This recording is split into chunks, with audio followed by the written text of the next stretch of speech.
Hey, welcome back to USA World. Before watching this video, please don't forget to hit the subscribe button and turn on the notifications for new updates. Thanks. Washington, April 16. Reuters, U.S. Supreme Court Justice Clarence Thomas returned to the bench on Tuesday, a day after he missed arguments in two cases with no explanation offered by the court. Thomas, 75, is the oldest and longest-serving member of the court and is part of its 6-3 conservative majority. He was appointed to the top U.S. judicial body in 1991 by Republican President George H.W. Bush. Chief Justice John Roberts on Monday noted that Thomas would not appear on the bench for the arguments but gave no reason for the absence. Roberts said Thomas would participate fully in the cases by using the written legal briefs and the transcripts of the arguments.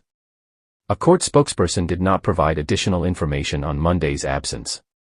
The court often gives a reason for a justice's absence, including illness. John Roberts, the Chief Justice, announced Thomas's absence, saying that his colleague would still participate in the day's cases, based on the briefs and transcripts of the arguments.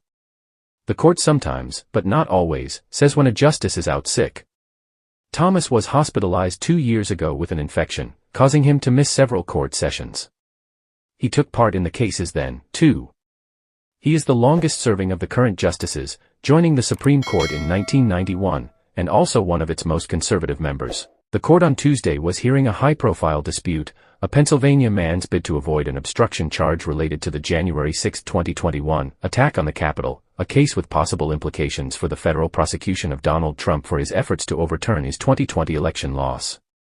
The internal dynamics of the court are notoriously opaque, but leaks suggest that some justices are frustrated with the negative attention Thomas's actions have brought.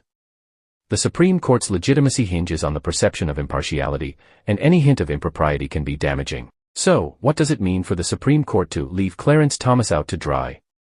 Essentially, it appears that his colleagues are distancing themselves from him.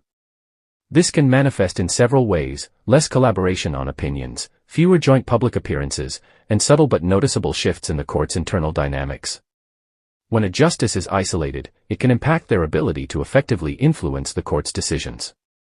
Justices rely on building coalitions and persuading their colleagues. If Thomas is being sidelined, it could significantly reduce his sway over the court's direction. The implications of this situation are profound. For one, it raises questions about the future of the court's decisions on key issues. Thomas has been a pivotal voice in many 5-4 decisions. If his influence wanes, the balance of power within the court could shift, potentially altering the outcome of critical cases. Moreover, this controversy brings to light the broader issue of accountability within the judiciary. The Supreme Court has long resisted external oversight, arguing that its independence is paramount. However, the Thomas situation might reignite debates about the need for clearer ethical guidelines and more robust mechanisms for accountability.